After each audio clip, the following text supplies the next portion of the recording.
I'm unable to heal after my wife betrayed me a year ago. I married young and was fascinated at the time, therefore I ignored any red flags or character flaws in my wife.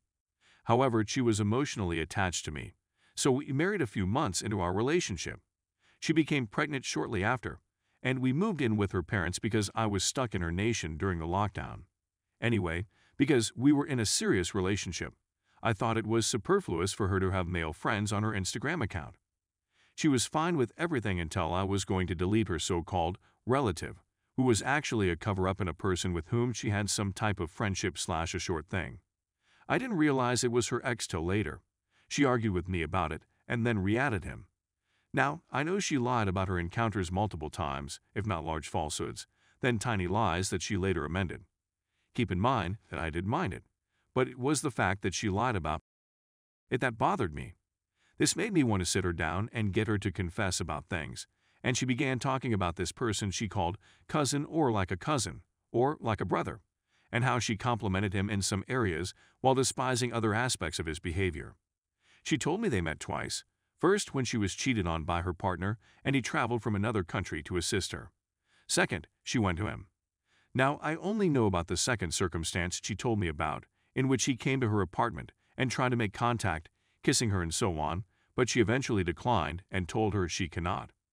Obviously, I don't like to go into too much detail, but when I asked her how she felt when he caressed her buttocks, she stated she got wet.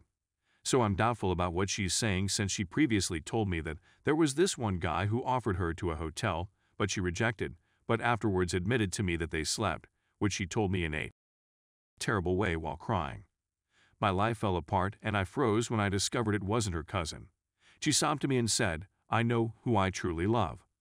I was completely shattered. Because I still didn't trust her, I found myself asking for more information about where they were in the apartment and what exactly transpired there. After a few attempts, she swore that I already knew everything about her, and that was the end of it. However, the last time I contacted her and stated something was hurting me and asked her why she said she got wet if it wasn't true, she answered nervously, "I said it to make you furious." When I asked her why she added some of her male friends from school back in her ex, she stated it was to show them her relationship status, which is different from what she said the first time. Now, she isn't the worst person ever. She displays her devotion for me despite the fact that we have a lot of disagreements because I haven't totally recovered from the lies, and I don't know how to move on. A child is involved, and I am unable to simply separate because it is a significant challenge for me, as some have suggested here. Story number 2. My ex-fiancée cheated on me and then demanded what she was entitled to from my mother's home. So, when I was in my late teens, I met a girl who I thought was the one. She was the first female I had dated with whom I had a genuine relationship at the time. I was young and naive at the time. She was the first female I ever said I love you to, and I assumed it meant we were in it for the long haul. For a few years, everything was perfect. Then she got a second job at a liquor shop to supplement her income, so she could buy a car and start thinking about moving out of her mother's house. I felt that was admirable. On that point, I wholeheartedly agreed with her. I was still living at home with my mother, and the construction job I was doing didn't pay enough for me to move out and have a car. We could surely afford a place of our own with her working 2 jobs. After a few months of working at the booze store, including one robbery in which a guy struck her in the head, she began to act strangely. I attributed it to the robbery incident. That messed with her a little.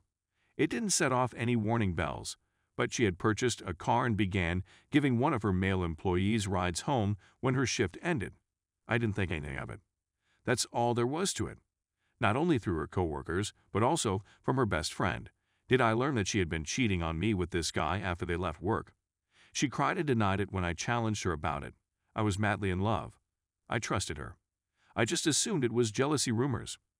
My friend mentioned traveling to Mexico for a trip with the boys. I never flown on a plane before, let alone abroad of Canada, so I was ecstatic.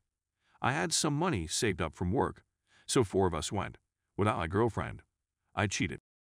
While in Mexico, I still feel terrible about it, but back then, 15 years ago, I guess I was simply trying to get back at her. When I returned to Canada, I felt so guilty that I immediately went to a jewelry store and purchased an engagement ring.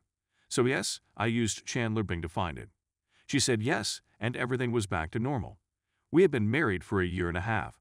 She was still living with her mother, and I was still with mine. During this time, she broke up with me 4 times for the silliest of reasons.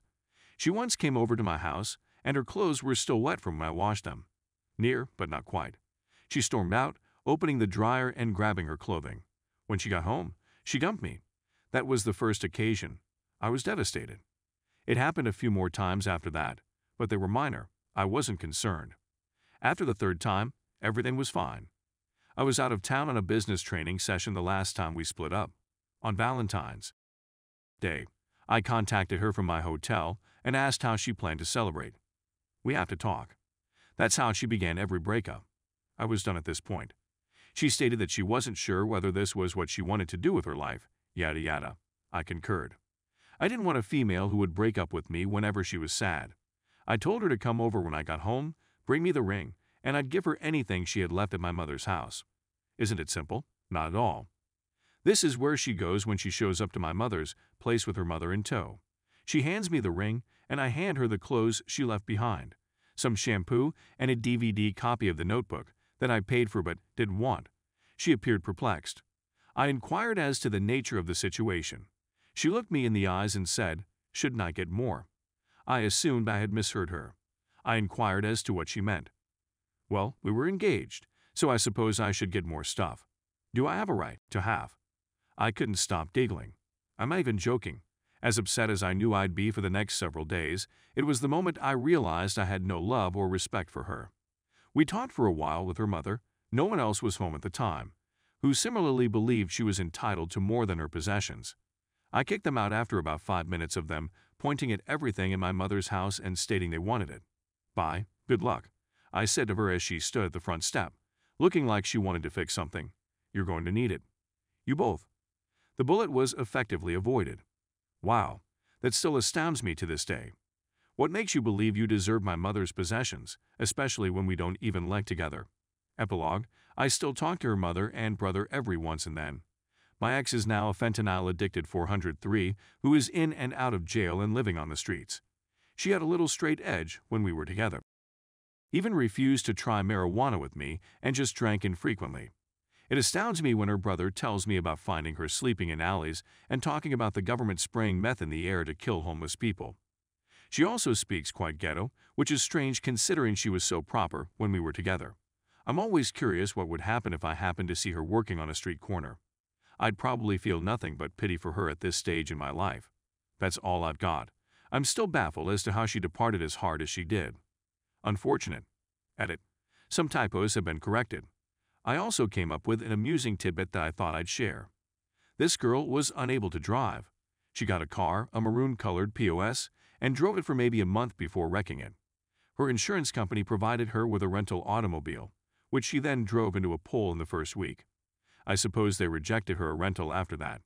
When she got her car back from the shop, she drove it for almost a month before crashing it again. Following that, her insurance company upped her premiums to the point where even Bill Gates might reconsider taking public transportation. She was forced to park the car after it was fixed for the 2nd time. It had been sitting outside her mother's townhouse for who knows how long.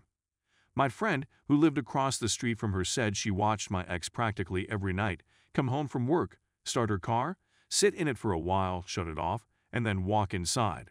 At the very least, she wasn't crashing it any longer. Cheater punishment, so this story suddenly came to me while I was recalling the whole booze shop incident. So after I confronted her about cheating and we reconciled, we went to a boxing match. Tanya Harding was in town, sparring the local girl. It was just hilarious. Tanya was struck in the face repeatedly by the local girl, but it was Tanya's reaction to being punched that was comical. So, after the event, we took a cab to the liquor shop where she worked to get some beer. The guy she cheated on me with was working at the cash register. My ex collapsed and ripped a massive hole in the floor when we were paying for the alcohol. I tried to dig up my ex, but the smell hit me like a ton of bricks. Smells hot, thick, and chewy. Oh, my goodness. I took her in my arms and stared at the guy.